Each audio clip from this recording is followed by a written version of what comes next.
बिस्मिल्लाहिर्रहमानिर्रहीम। अस्सलाम वालेकुम नाज़रीन, आप देख रहे हैं 92.8 विद सादिया अफजाल। पाकिस्तान की सियासत में एक बार फिर से ऐसा मौसम है जहां सिर्फ और सिर्फ प्रेस कॉन्फ्रेंसेस नजर आ रही हैं, जलसे नजर आ रहे हैं और खुदा न खास्ता ये मामला तसादुम की तरफ बढ़ता हुआ नजर आ रहा है। आज वज़ीर आज़म साहब ने मलाकड़ में जलसा किया।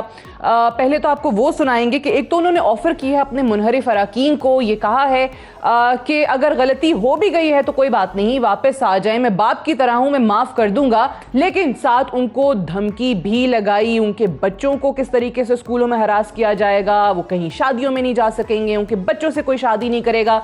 सुनाइए क्या कहा।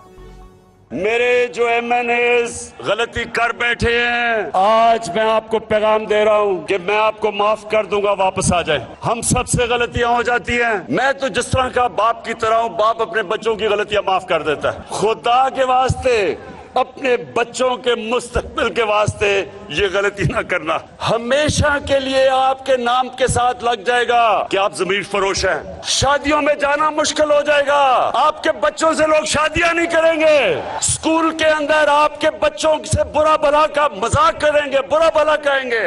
आप अपना मुस्तकबिल ये पैसे लेके तबाह कर देंगे। आपकी जिंदगी में जिल्लत होगी। लोगों ने आपको माफ नहीं करना।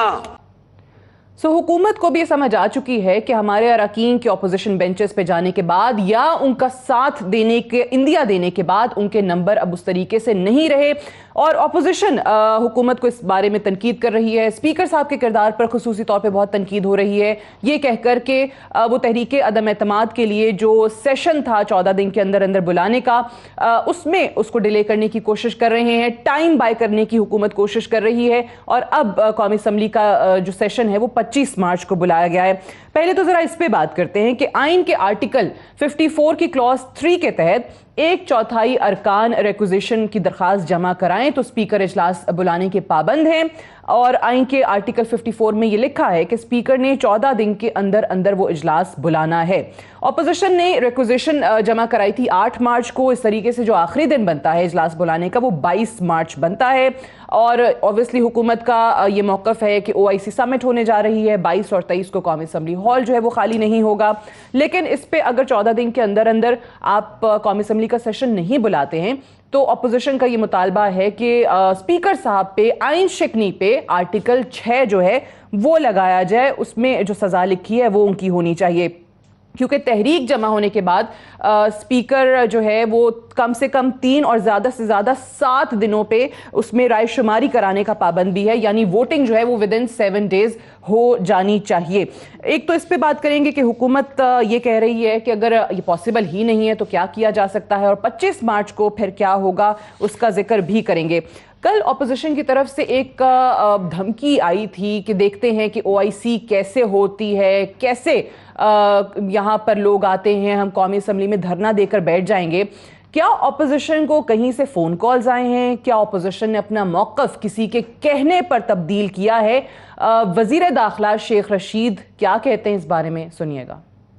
दूध के दांत नहीं निकले अभी तक, वो कह रहा है कि हम धरना देंगे। शक्ल देखो अपनी। अगर कोई माई का लाल है और OIC कॉन्फ्रेंस में मदाखलत करके बताए, मैं उसको बताऊंगा फिर उसका नतीजा क्या निकलेगा और उनकी चीखें आसमान तक सुनाई देगी। एक फोन आया जिम्मेदारों का और आप 90 के जाविये से लेट गए जी, नहीं हम तो साथ है, हम तो इसको कामयाब देखना चाहते हैं। अब बोलो ना, अगर हिम्मत है तो आके बताओ OIC कॉन्फ्रेंस में। आप मेहमानों का आपसे तारुफ करवा दें, हमारे साथ सेनेटर मुस्तफ़ा नवाज खोखर साहब मौजूद हैं, सीनियर रहनुमाए पाकिस्तान पीपल्स पार्टी के। फ़ारूक हबीब साहब हमारे साथ मौजूद हैं, minister of state for information Pakistan Tehreek Insaf के, आपका भी शुक्रिया। और राना तनवीर हुसैन साहब हमारे साथ मौजूद हैं, MNA हैं, सीनियर रहनुमाए PMLN के और चेयरमैन हैं पब्लिक अकाउंट्स कमेटी के। राना साहब आपका भी शुक्रिया। पहले तो सेनेटर मुस्तफ़ा नवाज खोखर साहब आपसे आगाज़ करते हैं। ये जो शेख रशीद ने कहा, आपने शॉर्ट सुना है, ये ऑपोजिशन जो कल बिलावल साहब ने कहा था कि देखते हैं OIC का इजलास कैसे होगा, आज वो कह रहे हैं कि जिम्मेदारों का एक फोन आया है तो आप लेट गए हैं। ये कौन है जिम्मेदार? अभी थोड़ी देर पहले बिलावल साहब ने प्रेस कॉन्फ्रेंस की, उसमें उनसे यही सवाल पूछा गया शेख रशीद साहब के मुतालिक, तो उन्होंने कहा कि मौसूफ जिस तरह की गुफ्तगू फरमाते हैं उसका जवाब तो किसी भी सूरत एक टॉक शो पे बैठ के जो खवातीन, बच्चे, घर वाले भी बैठे देख रहे होते हैं तो उसमें देना मुनासिब ही नहीं है। जहाँ तक सियासी सारी गुफ्तगू का ताल्लुक है तो सादी तमाम हालात आपके सामने हैं। पार्लियामेंट्री लॉजेस के ऊपर हमला हुआ, सिंध हाउस के ऊपर हमला हुआ, अभी तक आप एक कोई ऐसा वाकया दिखा दें कि जो अपोजिशन की तरफ से प्रोवोकेशन हुई हो। ठीक है, तमाम प्रोवोकेशन हुकूमत की जानिब से की जा रही है, धमकी अमेज बयानात दिए जा रहे हैं। फवाद साहब की आपने अभी स्टेटमेंट चलाई, उन्होंने कहा जो वोट डालने जाएगा वो 10 लाख लोगों के दरमियान से गुजर के जाएगा और फिर उसे वापस भी आना होगा। मायने सब समझते हैं, फैसला होना है पार्लियामान के अंदर। आपके पास 172 लोग हैं या नहीं है, इस चीज के ऊपर फैसला होना ठीक है, बिल्कुल। 10 लाख लोग बाहर, आप कह रहे हैं 10 लाख 10,000 भी शायद इकट्ठे ना हो। जो पिछले 3.5 साल में जो मईशत का हाल रहा, जिस तल्ख जो एक आम आदमी की जिंदगी हुई है, शायद 10,000 भी ना हो। लेकिन जो चीज पार्लियामान के अंदर होने की है, आप उसको सड़कों पर लाने की कोशिश कर रहे हैं। हम शुक्रगुजार हैं कि सुप्रीम कोर्ट में कल ये मामला जेर बहस आएगा और ये इम्कान अपनी जगह पर मौजूद है कि शायद सुप्रीम कोर्ट ये फैसला दे दे कि कोई भी फरीक कोई रिस्ट्रेनिंग ऑर्डर आ जाए, तो देखते हैं जल्द से ना हो। कि जल्द से ना हो। वो तो चलिए वो सुप्रीम कोर्ट बाहर है, लेकिन मुझे बताएं अब इन्होंने 25 स्पीकर साहब ने 25 को बुलाया इजलास, वो विद इन 14 डेज तो नहीं है। ये सहारा ले रहे हैं 254 का कि वो कहता है कि अगर कोई चीज कोई इजलास मुकर्ररा वक्त पर नहीं भी हो सकता तो इनवैलिड कंसिडर नहीं होगा किसी भी सबब की बुनियाद पे। सो अब क्या करेंगे आप इस पे 14 डेज के अंदर नहीं होता तो? बुनियादी तौर पे तो आइन का आर्टिकल 54 सबसेक्शन 3 बड़ा क्लियर है इसके ऊपर कि 14 दिन के अंदर आपने इजलास तलब करना है। मैं सिर्फ बड़ी जल्दी से आपको एक एग्जांपल दे दूं, शहीद मोहतरमा बेनज़ीर भुट्टो के खिलाफ भी अदम एतमाद की तहरीक पेश हुई थी। जब वो तहरीक पेश हुई, स्पीकर भी उस वक्त हमारे अपने थे, मिराज मोहम्मद खान साहब। 7 दिनों के अंदर हमने ये 14 दिन वाला अप्लाई भी नहीं किया, 7 डेज के अंदर बुला 7 डेज के अंदर उसके ऊपर वोटिंग कराई। आज स्पीकर जो है वो कॉन्स्टिट्यूशन की खिलाफ वर्जी कर रहे हैं। अगर आपके पास इन सारी चीजों से तो यही अंदाजा होता है कि आपके पास नंबर्स नहीं है।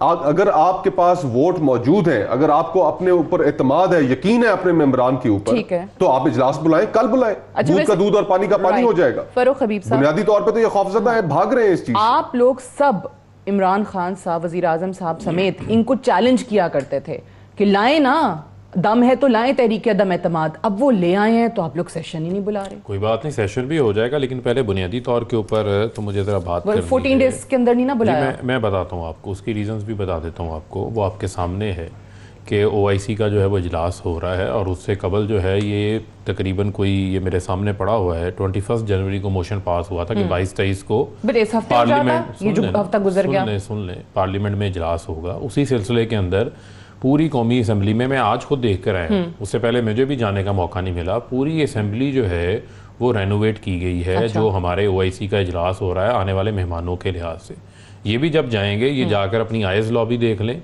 ये जाकर अपनी जो अपोजिशन की लॉबीज हैं उनको देख लें, मेन असेंबली हॉल को देख लें, और जो इवन जो चैम्बर्स हैं जहां पर उनकी बायलैटरल मीटिंग्स होनी आपस में वज़ीर ख़ारजा की, कन्वेंशन सेंटर में क्यों नहीं हो सकता था? कन्वेंशन सेंटर किस लिए है? कन्वेंशन सेंटर के अंदर जो है वो अरेंजमेंट्स करना वो अप्रोप्रिएट नहीं है। लास्ट टाइम भी यही हुआ और ये बेस्ट सूटेबल बिल्डिंग है। अच्छा। और स्पीकर ने कोशिश की कि कोई और अल्टरनेट बिल्डिंग मिल जाए जहां पर इजलास हो सके, वहां मुमकिन नहीं था। अब मेरा बुनियादी सवाल ये, एक मेरा सुन लेना, 22 को OIC खत्म हो रही है, आपने 25 को इजलास बुला रखा है, क्या 25 को आप वोटिंग कराएंगे? असल 25 को पहले तो टेबल करें ना, रेजोल्यूशन ले आएंगे। मुस्तफा भाई कानूनदान भी हैं, मैं थोड़ा अर्ज कर दूं, मुझे भी ये कानून के 54 के हवाले दे रहे थे।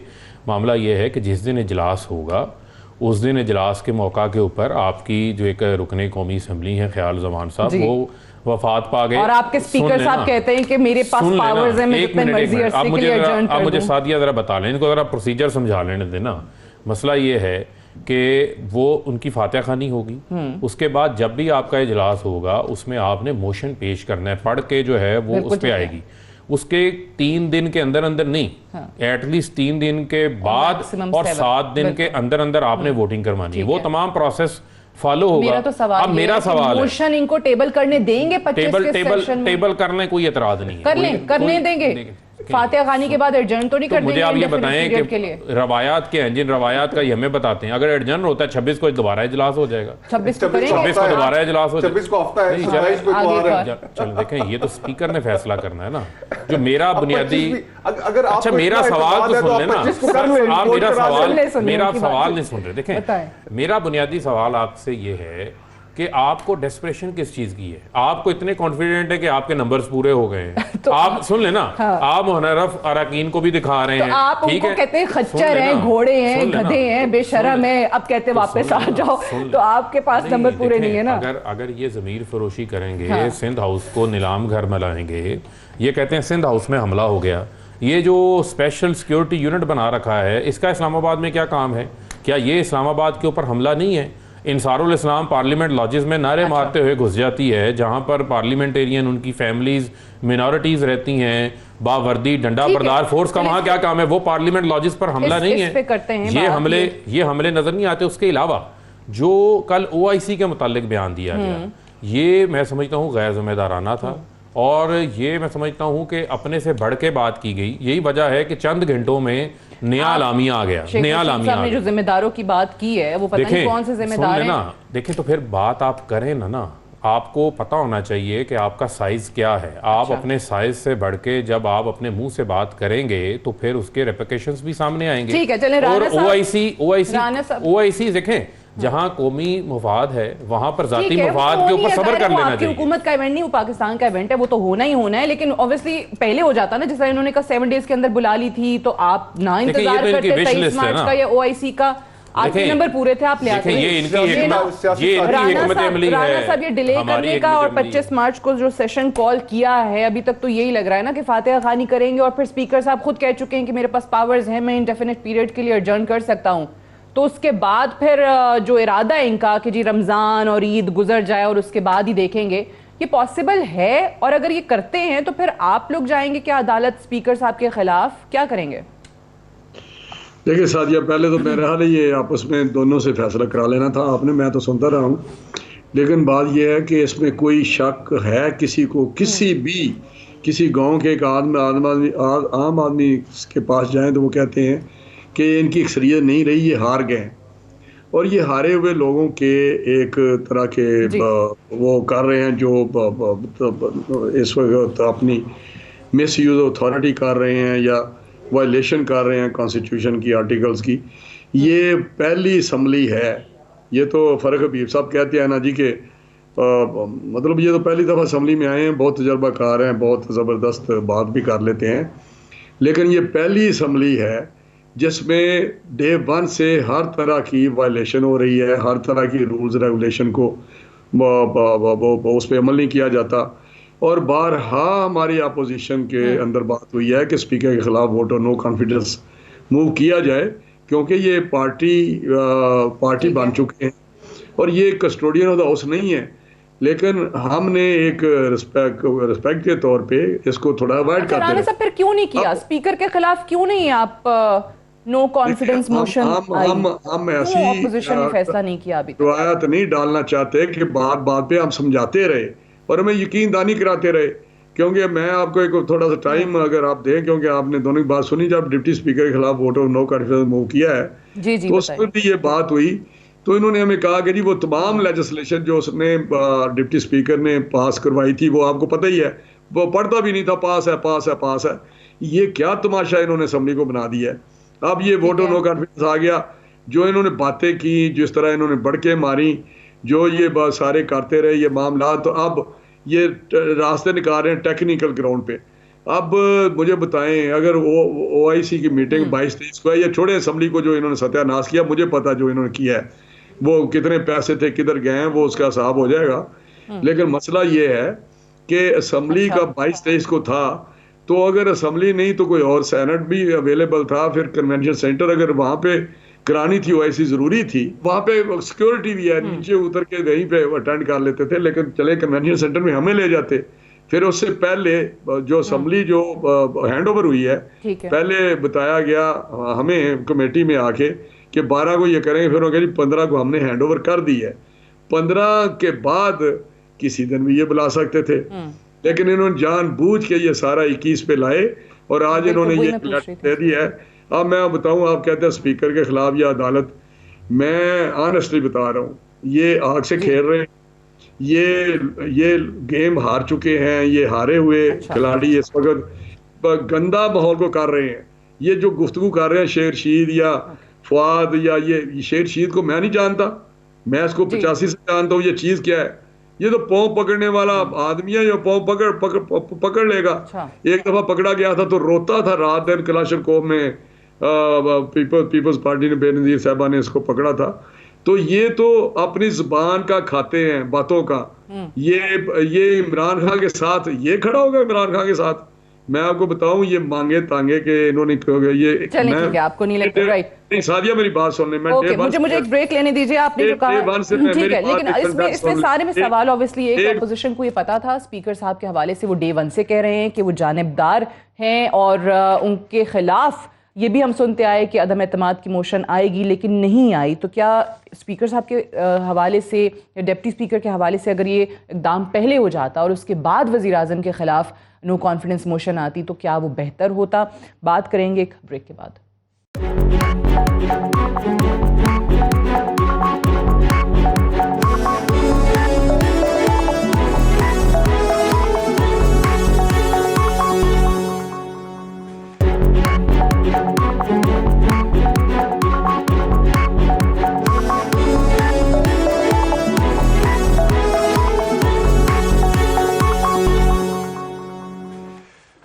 Welcome back. प्रोग्राम में एक बार फिर से खुशामदीद। तहरीक अदम एतमाद जो कि हर जगह पाकिस्तान की सियासत में डिस्कस हो रही है, जल्द से प्रेस कॉन्फ्रेंसेस, टॉक शोज, हर जगह इसी की बात हो रही है। मुनहरिफ अराकीन को पाकिस्तान तहरीक इंसाफ कहती है वापस आ जाओ, माफ़ कर देंगे। राना साहब एक सवाल पहले आपसे, then I understand you have to go. मुझे बताइए कि ये मुनहरिफ अराकीन जो हैं, हुकूमत जिस तरीके से टाइम बाय करने की कोशिश कर रही है, आपको लगता है कि ये वापस जा सकते हैं? कितनी कोई पॉसिबिलिटी है इस बात की कि ये टाइम बाय किया ही इसलिए जा रहा है कि इनको भी वापस ले लें, और अगर पॉसिबल है तो अपोजिशन के भी कुछ बंदे तोड़ लें? देखिए मैं सादिया, बिल्कुल आपने बड़ा ये अच्छा सवाल किया है। ये मैं इनको बता देना चाहता हूँ वाज़िया तौर पे, ये क्लैरिटी के साथ बताना चाहता हूँ कि ये जो जिन्होंने फैसला किया है कि हम इनके साथ नहीं चलते, उन्होंने अपना पॉलिटिकल कैरियर देखा, अपने हलकों की सियासत देखी, जो भी उनके मामलात हैं, ये जो मर्जी कर लें वो वापस नहीं आएंगे। अब ये जो हशर उनका किया है, हमारी सोसाइटी इस किस्म की नहीं है। ये तो उससे पहले था। इनके पास 2 महीने थे जब ये हमने शुरू किया था ये काम, वोटर नो कॉन्फिडेंस मूव करना है, तो इनके पास टाइम था। एक बिल्कुल एक सियासी अमल है, उस पर ये बात नाराज लोगों से बात कर सकते थे, लेकिन अब वो टाइम गुजर गया है। अब जितने ये काम करेंगे ये और ज़्यादा ज़मीन में धंसते जाएंगे। मैं आपको बता रहा हूँ, जलील होंगे, हिस्ट्री में बुरा नाम आएगा, बहुत सारे इसके कॉन्सिक्वेंसेस हैं। क्या होगा आइंदा इलेक्शनों में, इनके साथ क्या होगा? तो मैं समझता हूँ ये जो काम कर रहे हैं, ये जो लोगों ने एक फ़ैसला कर लिया है, और वो बहुत ज़्यादा लोग हैं, ये तो 10, 12, 14 की बात करते हैं जो टीवी पे नोटिस दिए हैं। ये नहीं होगा। ये एक बात मैं बिल्कुल क्लैरिटी के साथ बता रहा हूँ। तो ये जो इनकी जो बड़के हैं, ये जो सिलसिले कर रहे हैं, ये तो जलसे कर रहे हैं, जलसे जुलूस होते हैं और करते रहते हैं लोग, नंबर गेम है। लेकिन अगर इन्होंने इसको सैबोटाज करने की कोशिश, बिल्कुल सही है, आपके लोग ना टूट जाए ना अगर ये रमजान या ईद के बाद ये मामला लेके जाते हैं। अच्छा, पहले इन्होंने कहा कि जी अपोजिशन के भी लोग जो हैं, ये इनके हमारे पास हैं 8-9 बंदे हैं, ये परवेज खटक साहब इनके बड़े सीनियर मिनिस्टर कहते हैं, बिल्कुल कहते हैं, अभी भी कहते हैं ये लोग। वो इनकी हॉस्टेड वो नहीं है। वो अगर ये तोड़ें तो ठीक है, लेकिन जो आप बात कर रहे हैं रमजान शरीफ के बाद, नो वे, ये हो ही नहीं सकता। ये मैं बताऊं, ये जो पार्लिमानी सिस्टम है ना, ये जहां constitution, laws and rules and regulation है, और उसके अपने रूल्स हैं, रूल्स ऑफ बिजनेस हैं, लेकिन ये मोरालिटी पे एक पॉलिटिकल डेमोक्रेटिक वैल्यूज नॉर्म्स हैं। इस तरह तो सिस्टम नहीं होते।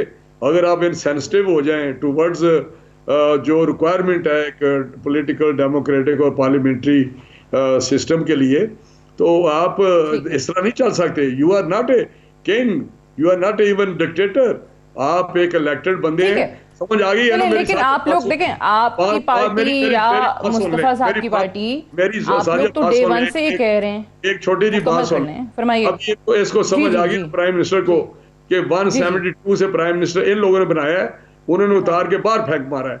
पता चल गया कि मैं बहुत हूँ, मैं पावरफुल हूँ। पावरफुल नहीं, ये इन्होंने बनाया था, उन्होंने उतार दिया है, बात खत्म हुई। अब घर जाएं, छोड़ें, क्यों पाकिस्तान का नुकसान कर रहे हैं?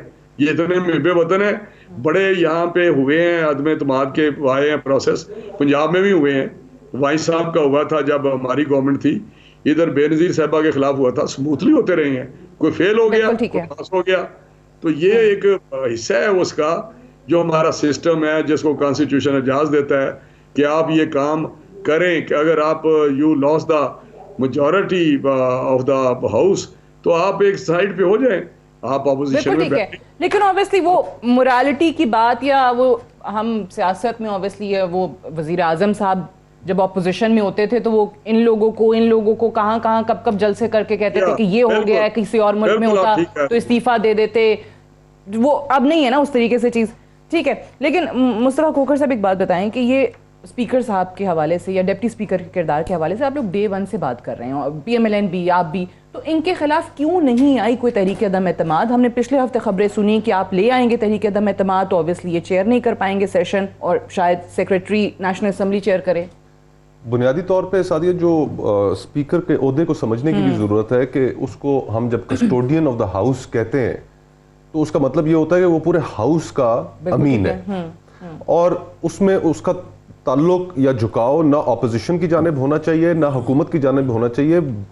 भले कि वो उसका ताल्लुक हुकूमत से हो, हुकूमत ने उसको इलेक्ट कराया हो, लेकिन उस कुर्सी का तकाजा ये है कि आप पूरे हाउस के अमीन हैं। बट वो आपको पता है कि नहीं और है? जिस तरह पिछले 3-3.5 साल से उन्होंने असद कैसर साहब ने जिस तरीके से अपनी जानिबदारी का मुजाहरा किया है, और खुसूसन इन हालात में जिस तरह से वो जानिबदारी का मुजाहरा कर रहे हैं, तो मैं तो इस चीज़ पे हैरान हूँ कि कम अज़ कम उन्हें अपनी लेगेसी का ख्याल रखना चाहिए। इस पार्लियामान में पहले भी स्पीकर गुजरे हैं।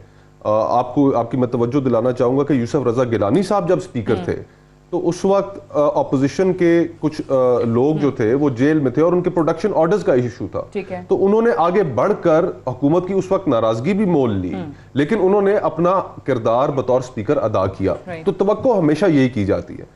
अब जिस तरह का किरदार उनका रहा है, और स्पेशली जो अनकॉन्स्टिट्यूशनल, अभी उनका खत अगर आप पढ़ें, मैंने देखा है, लेकिन उन्होंने कहा कि कोई हॉल अवेलेबल नहीं था।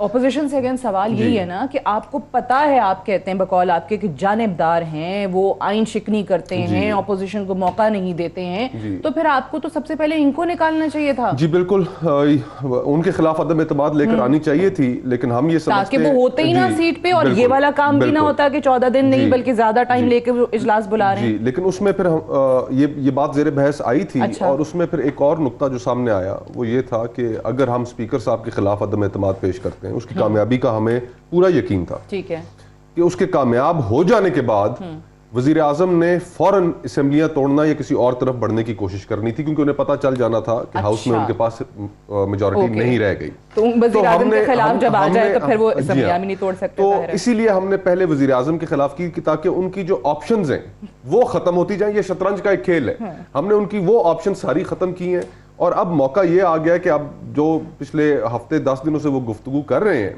वो गुफ्तगू इसी वजह से कर रहे हैं कि उन्हें नजर आ रहा है एक यूनियन काउंसिल का चेयरमैन, आपको डेस्परेट कहते हैं, आप उनको एक कहते यूनियन हैं, काउंसिल अभी तक देखना उनकी नजर आ रही है। अभी तक लोग तो हमने अब शो किए, लोग सामने आए, बात तो है। अगर इनके पास हमारा कोई एक भी मेंबर है तो ये सामने लेकर आए, उनको ले आए ना। वैसे फरूक हबीब साहब देखें, पहले बुनियादी तौर के ऊपर जरा इधर उधर की बातों से कोई फायदा नहीं पड़ता, बड़ी मोरालिटीज की बातें हो रही थी। आप ये कह रहे हैं जी 12 लोग हैं, 12 लोग जो हैं वो मुनहरफ हो गए, उनके जमीर जाग गए। 14 को तो आप एक मिनट जरा मुझे सादिया मुकम्मल करने दे, मुझे मुकम्मल करने दे। ये राणा तनवीर साहब बैठे हैं, 97 के अंदर 14वीं तरमीम कौन लेकर आया था? नवाज शरीफ लेकर आए थे, जिसमें पार्टी लीडर को इतना इख्तियार दिया गया था कि अगर आप किसी मौका के ऊपर अगर आप पार्टी पॉलिसी के खिलाफ, पार्टी लीडर के खिलाफ जा सकते हैं तो आप डी-सीट हो जाएंगे, और उसमें टाइम लिमिट भी डिफाइंड थी।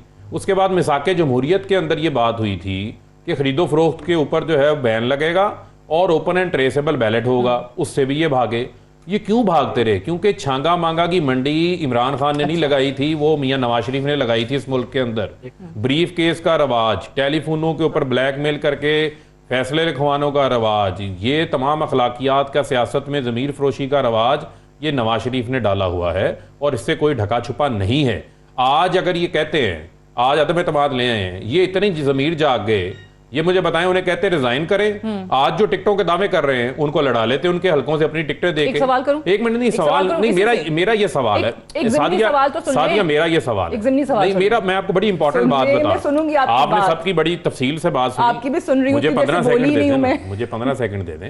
देखें, ये उनको इलेक्शंस लड़वा लेते, वो जीत के आ जाते, हमारी तादाद खत्म हो जाती, ऑटोमेटिकली कम हो जाती, लेकिन इन्होंने नहीं किया। अब ये क्या करवाने जा रहे हैं? ये उनको भी इस्तेमाल करना चाह रहे हैं। जब 63A लगेगी, डिफेक्शन क्लॉज लगेगी, वो सारी जिंदगी के लिए नाअहल होंगे। नाअहल होने के बाद तो जो एक मॉरल अथॉरिटी होती है कंस्टिट्यूएंसी के अंदर, आपके पास हल्के में जाने के लिए क्या मुंह लेके जाएंगे कि आप लोटे हो गए थे, आपने जमीर फरोशी की, ये आपको फेस करनी पड़ती है। मुस्तफा ने भी फौरन हाथ उठा लिया, क्योंकि हुकूमत वक्त से ही सवाल होते हैं, तो मैं भी हुकूमत वक्त से ही सवाल करूंगी। जब ये हुकूमत में थे इनसे करते थे, राणा साहब की हुकूमत थी तो ज्यादा उन्हीं से होते थे।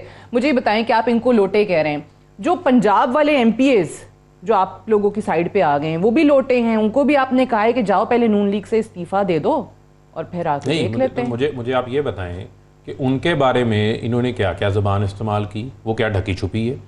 आज अगर ये कह रहे हैं कि नहीं इनके ज़मीर जागे हैं, तो उनके बारे में क्या जुबान इस्तेमाल की है? और बुनियादी तौर के ऊपर हमने किसी को नहीं कहा कि आप हमारे पास हैं। अगर हम फॉरवर्ड ब्लॉक बनाना चाहते तो हमारे पास 4 हुकूमतें थी, उनके वसाइल मौजूद थे। ठीक है, हमने सिंध हुकूमत की तरह जो सिंध की आवाम का पैसा है, जो पंजाब वाले लोगों के जमीर खरीदने के ऊपर नहीं खर्च वाले जो आपकी तरफ आते हैं ये लोटे हैं। ये चौधरी सरवर गवर्नर पंजाब कैसे बने थे? किसने वोट डाले थे उन्हें? जी हाँ, वेरी ब्रीफली, पूरी की पूरी PTI 22 साल जिद्दोजहद इमरान खान साहब की एक तरफ, और पूरी की पूरी PTI जिस तरह चंद साल पहले बनी हमें पता है, तमाम मुख्तलिफ पार्टियों से उन्होंने लोग ले लिया, हलाल था। चंद महीने पहले सेनेट के जो इलेक्शंस हुए उनके अंदर हमारी जो अक्सरियत थी उसको अकलियत में बदल दिया गया, और उस वक्त इन्होंने कहा कि अरकान के जमीर जाग गया, और बिल्कुल ठीक हुआ, अरकान ने अपने जमीर के मुताबिक वोट दिया। आज जब ये रिसीविंग एंड पे, जब ये एतमाद खो बैठे हैं, लोगों के हकूक के अंदर काम नहीं हुए, ये मैसिवली अनपॉपुलर है।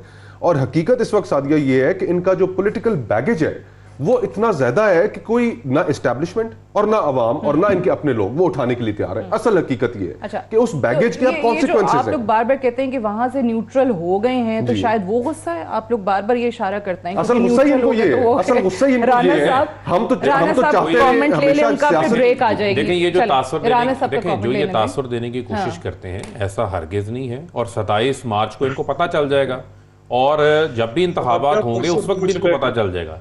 पीपल्स पार्टी तो देखें ना, सिर्फ सिंध में एक जमात सिंध में रह गई है। सब आप ये समझें, मेरा भाई मुस्तफा मौजूद है, ये इस्लामाबाद से इलेक्शन लड़ता है, इसके लिए बहुत बड़ा चैलेंज है पीपल्स पार्टी के टिकट पे इलेक्शन लड़ना। राणा साहब का कमेंट देन ब्रेक। जी राणा साहब,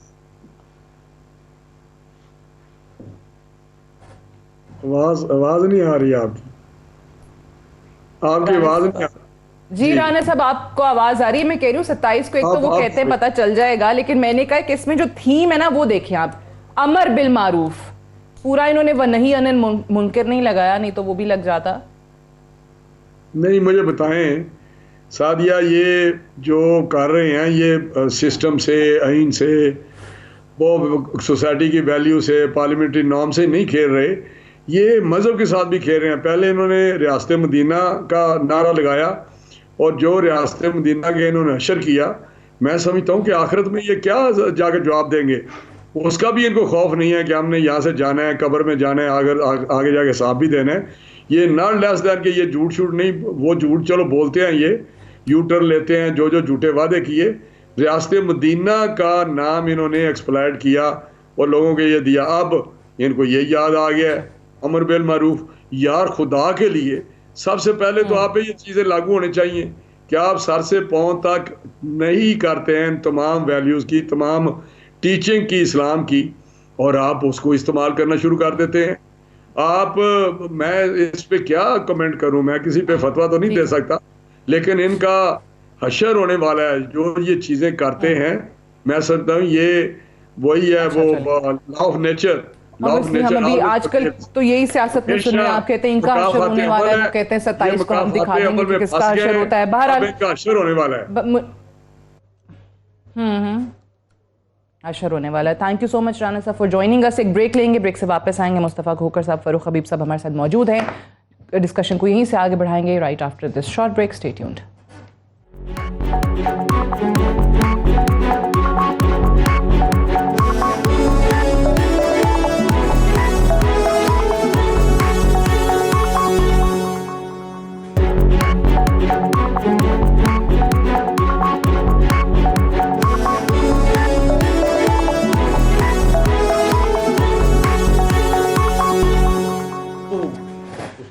वेलकम बैक प्रोग्राम में एक बार फिर से खुशामदीद। अभी फ़ारूक हबीब साहब ने थोड़ी देर पहले बात की थी मुस्तफ़ा खोखर साहब के जी ता हयात नाहिली होगी। फवाद चौधरी ने भी इस पर एक ट्वीट किया, वो भी ज़रा स्क्रीन पे दिखा दें। तहरीक इंसाफ के मुनहरिफ अराकीन को नोटिस जारी किए गए हैं और 7 दिन के अंदर पोजीशन वाज़े करने का कहा गया है।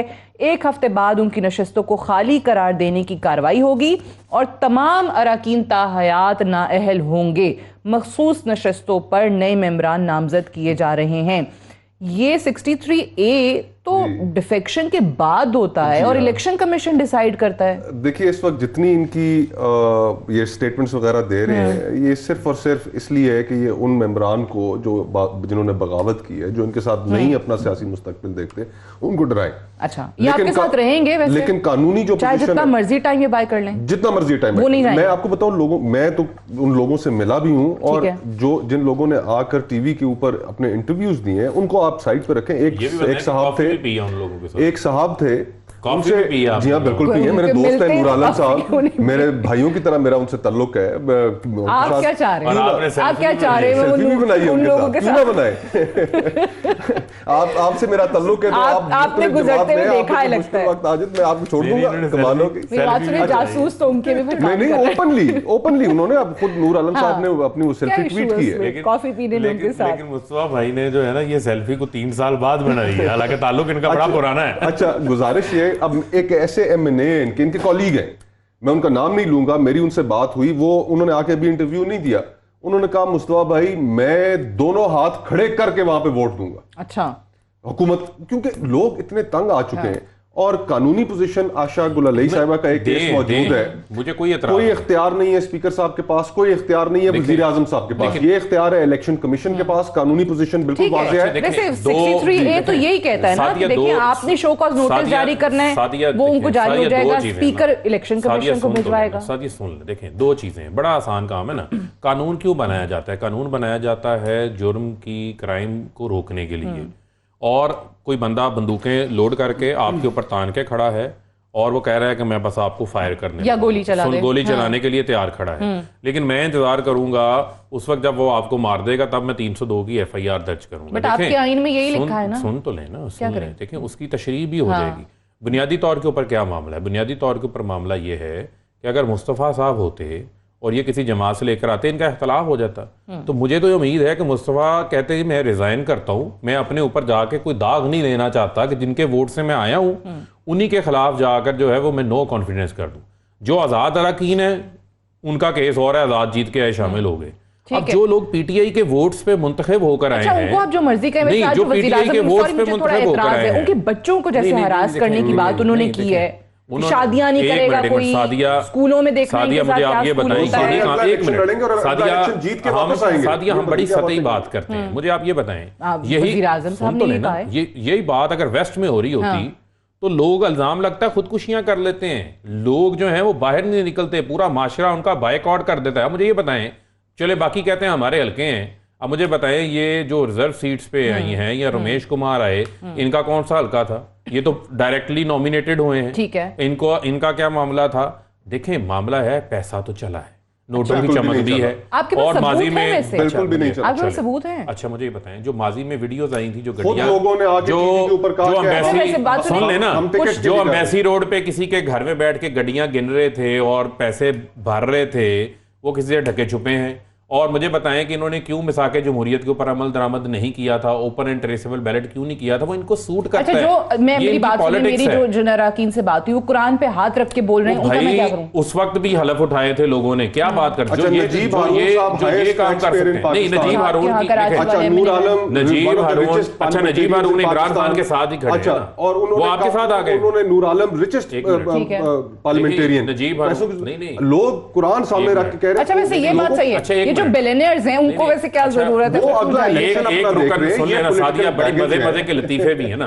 एक रुकन कहते हैं तहरीक इंसाफ में करप्शन बहुत बढ़ गई है, लिहाजा मेरा ज़मीर जाके, नहीं सुन तो लेना, लिहाजा मेरा ज़मीर जाके मैं नून और पीपल्स पार्टी में जा रहा हूँ, जिन्होंने करप्शन के वर्ल्ड रिकॉर्ड कायम किए हुए हैं। ऐसा ज़मीर नहीं जाता। लेकिन मुझे वजीर आजम साहब जब 178 वोट ले लिए थे उन्होंने एतमाद के ऐवान से, उससे पहले उन्होंने कौम से खिताब किया था और उन्होंने कहा था कि मैंने खुद फैसला किया है ऐवान में जाने का, और मैं अपने अरकान को भी कहता हूं कि बगैर किसी खौफ के अगर मेरे पे एतमाद नहीं है तो हाथ उठाओ, मैं उठूंगा, ऑपोजिशन बेंचेस पे बैठ जाऊंगा। आप 14 अरकान को शो कॉज नोटिस दे रहे हैं, दैट मीन्स ये आप एडमिशन है आपका कि आप मॉरल अथॉरिटी खो चुके हैं, मेजॉरिटी खत्म हो गई है। फर्क है। देखें, प्राइम मिनिस्टर ने उस वक्त खुद वोट ऑफ कॉन्फिडेंस जो है वो लिया। हाँ। यहाँ पर एक पूरी कॉन्स्पिरेसी की गई, यहाँ पर एक पूरी साजिश के जरिए लोगों को लालच देके मेरी मोटी बात सुने, भी राणा साहब भी चले गए। तो वो ये ना एतमाद का वोट लेना है ना, सुन ले एतमाद का नहीं, नो कॉन्फिडेंस ये लेकर आ रहे हैं, ये इनकी रिस्पॉन्सिबिलिटी। 178 नंबर उस वक्त थे, आज अगर 172 भी नहीं है, ये 178 भी पूरे हो जाएंगे, ये भी मैं आपको बता रहा हूँ, ये भी पूरे हो जाएंगे। और ये इन्होंने देखें, किसी को कहते हैं वजारत आला दे देंगे, किसी को कहते हैं गवर्नर दे देंगे, रेवड़ियां की तरह बांट रहे हैं ना नजरिया मिलता है, ना पार्टियां मिलती हैं। किसी ने सड़कों पे घसीटना था, किसी ने पेट फाड़ने थे, किसी ने लाड़काना की गलियों में जाना था। सुन लेना,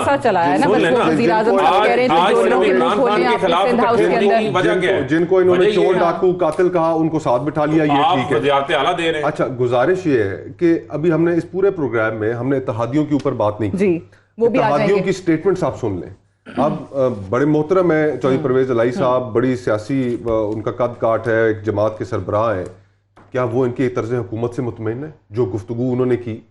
आप मुझे बताइए, आपके वो इत्तेहादी हैं, आपसे मुतमईन नहीं? MQM आप उठा के देख लीजिए। तो आपको यकीन है बाप ने खैबर पख्तूनख्वा हुकूमत छोड़ दी है, सब OIC के खत्म होने का इंतजार कर रहे हैं। 24 तारीख को आप देखिएगा कि तमाम के तमाम इत्तेहादी जो है वो क्या ऐलान करने जा रहे हैं। 25 को जब सेशन होगा उस दिन ये रेजोल्यूशन टेबल करेंगे, होने देंगे नहीं होने देंगे। नहीं, ये तो भाग रहे हैं ना, ये तो चाहते ही नहीं है रेजोल्यूशन टेबल। अगर इनके पास नंबर्स होते तो इन्होंने कहना था कि आप 25 को लेके आए, हम 21 को कराएंगे, हम 15 को कराएंगे। इंतजार किस चीज का? इनके पास नंबर्स नहीं है, इसीलिए ये उससे भाग रहे हैं, फरार इख्तियार कर रहे हैं। इनको जल्दी किस बात की? इनको डेस्परेशन किस बात की? आप देखें, आप इनको कहते थे तहरीक अदम जमा कराएं। आप देखें सादिया, हम इनके पेशेंस मेरे भाई से पहली दफा कोई जवाब बन नहीं पा रहा, इनके पेशेंस का इम्तिहान ले रहे हैं। आपको थका के हराएंगे।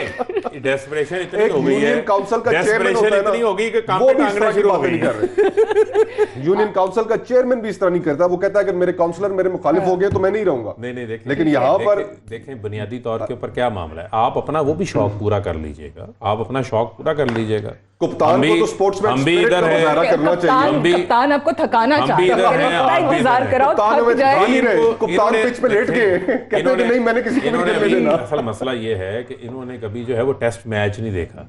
ये T20 के चक्कर में है, पहले भी इस तरह के T20 में ये नाकाम होते रहे हैं। हम इनको कहते हैं तहम्मुल से, पेशेंस से देखें। अभी इन्होंने अपने पत्ते शो कर दिए, बोरिंग लगता है ना, अभी बड़े कार्ड्स हैं। ये टेस्ट मैच ही है, सारे कार्ड्स हमारे पास। ये T20 5 साल के लिए लोगों ने मुंतखब किया हुआ है, और ये अभी बड़े पत्ते हैं। आहिस्ता आहिस्ता देखेंगे इनकी डेस्परेशन में मजीद इजाफा होता जाएगा। जिस तरह कल इन्होंने OIC के मुतालिक पार्टी ने एक और बात बताई है। पीपल्स पार्टी ने कल कहा है कि आपके खैबर पख्तूनख्वा में 45 मेंबर्स हमारे साथ आने को तैयार हैं। चलें, अच्छी बात है ना, ले आए उनको भी। अच्छा, ले आए उनको भी। वहां भी इन्होंने नोटों के बैग लिए। नहीं, वहां पर तर्ज़े हुकूमत क्या? चले एक मिनट खोकर साहब, तर्ज़े हुकूमत देखें, तर्ज़े हुकूमत 12 करोड़ का सूबा आप तर्ज़े हुकूमत के ऊपर रिजर्व करते थे। एक मिनट तर्ज़े हुकूमत के ऊपर आप एतराज कर लें। रिकॉर्डिक किसकी नाअहली थी? इनकी नाअहली थी। कारके इनकी नाअहली थी। IPPs इनकी नाअहलियां थी। सब हमने रीनिगोशिएट किए, मुल्क को फायदा पहुंचा दिया। हेल्थ कार्ड, एक मिनट सुन लेना, आप मेरे पे तनकीद कर लीजिएगा। 4 रुपए मुझे जरा 30 सेकंड दे देना। अब बिजली जो है 27 रुपए 30 सेकंड दे देना, मुझे जरा बता लें। देखें, हेल्थ कार्ड लोगों के लिए मुफ्त हम लेकर आ गए। 10 डैम्स जो है वो हम बना रहे हैं। हमने मुल्क की एक्सपोर्ट्स में इजाफा किया। हमने मुल्क की मैशियत को 2 साल से 5.5% के ऊपर ले आए। सिंध में क्या है, सुन लेना, ये हंसते नहीं। 13.5 साल की हुकूमत है, 13.5 साल की हुकूमत है। सिंध में क्या है? बड़ा मेरे लिए इत्तलाम है, लेकिन आज कोई कराची मजा नहीं आ रहा। कराची में क्या है? आज बात बन नहीं रही, मजा नहीं आएगा ना। भाई खड़क के कहे सुबह हमें इजलास बुलाते हैं, सुबह ही फैसला करते हैं। कराची में क्या है? कराची में क्या है? कराची में जखीरा अंदोज, टैंकर माफिया। 13.5 साल में कराची पानी में डूब जाता है। सिंध में बुरे हाल है। वहां पर क्या है? देखें, आप गवर्नेंस को कंपेयर करना चाहते हैं तो कर ले। आप गवर्नेंस की या तर्ज हुकूमत की बात करते हैं। यहाँ क्या इशू है? इशू एक ही है कि इमरान खान ने मुकमुका नहीं किया, इनसे हाथ नहीं मिलाया, माफिया के साथ नहीं मिले, ये सब इकट्ठे हो गए। देखें अब तो जाहिर है, चलें जो भी हुआ आप उसको कॉन्स्पिरेसी का नाम दे लें, जैसे भी कर दें, अभी एज ऑफ नाउ आपके पास नंबर पूरा नहीं। देखें अवाम से बड़ी कोई ताकत नहीं है, अवाम हमारे साथ पार्लिमान में अवाम ने भेजा है ना, पार्लिमान तो ये अवाम की अमानत है नुमाइंदे हैं सादिया, वो ही हट गए ना। नहीं सादिया, ये अवाम की इमानत है। मुझे अगर तो फिर आइन में अदम एतमाद मुझे अगर क्यों 1.25 है? लाख सुन ले, मुझे अगर 1.25 लाख लोगों ने वोट दिया है तो वो इमरान खान की इमानत है, ठीक है, उसमें अवाम खयानत नहीं करने देगी। इस वजह से रद्दमल करा है। अंडरस्टैंड कि आपको आइन हक देता है ना वोट ऑफ नो कॉन्फिडेंस का। आइन में लिखा हुआ है कि अगर मेंबरान कहते हैं कि हमें अपने वजीर आजम पे एतमाद नहीं है, आइन में 63 इन्होंने डाला था 18 की तरमीम में। अच्छा 63 इस वक्त स्टैंड स्टिल पे हमारी मैशत, एवरीथिंग कोई बिजनेसेस नहीं चल रहे, लोग कहते हैं कि यार ये वोट ऑफ कॉन्फिडेंस का फैसला हो जाए फिर देखेंगे। यही तो चाहते हैं कि ये जो तरक्की का सफर है ये रुक जाए। आप सादिया बिजनेस कम्युनिटी का सेंटीमेंट देख लें, वो कंटिन्यूटी ऑफ गवर्नमेंट चाहती है, बिजनेस कम्युनिटी चाहती है, इस मुल्क का किसान चाहता है, नहीं चाहता तो ये माफिया नहीं चाहता, मकसूद चपड़ासी वाला पापड़ वाला। मैं तो ये कह रही हूँ कि लोग जो है ना हर कोई में बैठा हुआ है कि पहले इसका फैसला हो जाए, वोट ऑफ नो कॉन्फिडेंस, जी वजीर आजम जा रहा है नहीं जा रहा, फिर देखेंगे। लोगों के बिजनेसेस रुके हुए, सबने कारोबार रोके हुए, इजलास बुलाएं, वोटिंग करवाएं, खत्म करें। हो गया, वजीर आजम कहीं नहीं जा रहे अगले 5 साल में, इजलास नहीं बुलाना अगले 5 साल इधर ही है, बट इजलास में फैसला और ये ऐसे ही जो है ना ऊपर नीचे होते रहेंगे। वो तो इजलास में फैसला होगा ना, नंबर पता चल जाएगा। आप देखें नंबर सामने आ जाएंगे आपके, लेकिन बुलाना नहीं, आप इजलास होने दें, बुलाए बुला रहे हैं आप तो आप जो है वो मेहनत समाजत भी आ गए हैं, बुला रहे हैं। चले इनका तो है 27 को जलसा, वो तो ये नहीं कह रहे 10 लाख लोग लाएंगे। आप लोगों ने जलसे कोई मनसूख कर रहे हैं? देखिए ऑपोजिशन ने, क्योंकि अभी रात ने तो इनसे भी कहा है, आपसे भी कहा है, ऑपोजिशन ने ऐलान तो कर रखा है। इस वक्त हम नहीं चाहते कि सूरत हाल कशीदा हो। बेशक भले एक दूसरे से हम 1-1 किलोमीटर दूरी के फासले पे जलसे कर रहे हो, लेकिन जहाँ पे हजारों लोगों का इज्तिमा होगा, कहीं किसी खोखे के ऊपर चाय पीते हुए, कहीं गाड़ियों में आमने सामने गुजरते हुए कोई तसादुम हो जाए, तो वो तसादुम फौरन फैल जाएगा। तो कोई भी नहीं चाहता कि सूरत हाल कशीदा हो। आपने बुला लिया। अच्छा, और सादिया इस सूरत हाल में जो इनका किरदार रहा है, इन्होंने पार्लियामेंट के ऊपर हमला किया, इन्होंने सिंध हाउस के ऊपर हमला किया, ये चाहते हैं कि कशीदगी हो, खुदा ना खास्ता लोगों की जाने जाया हो। हम नहीं चाहते कि ऐसा हो। हमें उम्मीद है कि कल सुप्रीम कोर्ट में ये तमाम जब चीजें डिस्कस होंगी तो हो सकता है कि सुप्रीम कोर्ट दोनों फ्री कैन को रिस्ट्रेनिंग ऑर्डर दे दे और बात कहे कि जी पार्लियामान के मामलात है, पार्लियामान के अंदर। अच्छा वैसे कल जो चीफ जस्टिस के सुप्रीम कोर्ट के रिमार्क्स बड़े अहम थे, उन्होंने कहा कि हम किसी पॉलिटिकल प्रोसेस का हिस्सा नहीं है, ना इंटरेस्टेड हैं, आइन और कानून के मुताबिक आइन और कानून ही सबको डेमोक्रेटिक राइट एक्सप्रेस करने का इजहार देता है। ये बिलावल जो कराची से आए थे 10 दिन का मार्च, एक गमला भी नहीं टूटा। नहीं एक मिनट, तो एक बंदा भी गिरफ्तार नहीं हुआ, स्ट्रीट लाइट भी, एक मिनट, एक बंदा भी गिरफ्तार नहीं हुआ। ये चाहते हैं कि लड़ाई हो जाए, वहां पे लड़ाई हो जाए, वायलेंस हो जाए। देखिए हमने पहले डेट अनाउंस की, आपके एमएनए पहले डेट चढ़ दौड़े, आप एसएसयू लेकर आ गए, तो एसएसयू में उस वक्त क्यों नहीं होता उन्हें? मुझे आप बताएं, एसएसयू आज एमएनए कहां पर है? आज एमएनए पार्लियामेंट के ऊपर आपने हमला कल राजा रियाज कह रहे थे मैं पार्लियामेंट लॉज में बैठा हूं, तो मुझे बताएं कि अब खतरा नहीं है? गालियां देना, सोची समझी साजिश के तहत अपनी टोकरियां लेने गए थे सिंध हाउस से, वो लेके वापस चले गए। लेकिन गालियां देना, माहौल को कशीदा करना, सुप्रीम कोर्ट हो सकता है रिस्ट्रेनिंग ऑर्डर दे दे दोनों साइड्स को। बैग टोकरियां नहीं, मुझे ये बताएं कि सूबाई वज़रा क्या कर रहे थे सिंध हाउस में उस दिन? शर्जील मेमन, सईद गनी मामला बैग्स लेकर आपके लोगों को घेर रहे थे ना, तो बैग्स लेकर आए हुए थे ना। हम हर एक मेंबर से राब्ता कर रहे हैं, हर मेंबर से राब्ता कर रहे हैं, लाइनें लगी हुई हैं सादिया इस वक्त, जो लोग इनकी अभी और लोग आपको दिखाएंगे, बस ये इंटैक्ट रहेंगे। कल आपको मजीद वीडियोस दिखाएंगे। Unfortunately I have run out of time, I have to wind up. बहुत शुक्रिया सेनेटर मुस्तफा नवाज खोखर साहब और फरूख हबीब साहब प्रोग्राम में ज्वाइन करने के लिए। दैट्स ऑल फॉर टुनाइट, इजाजत दीजिए, खुदा हाफिज।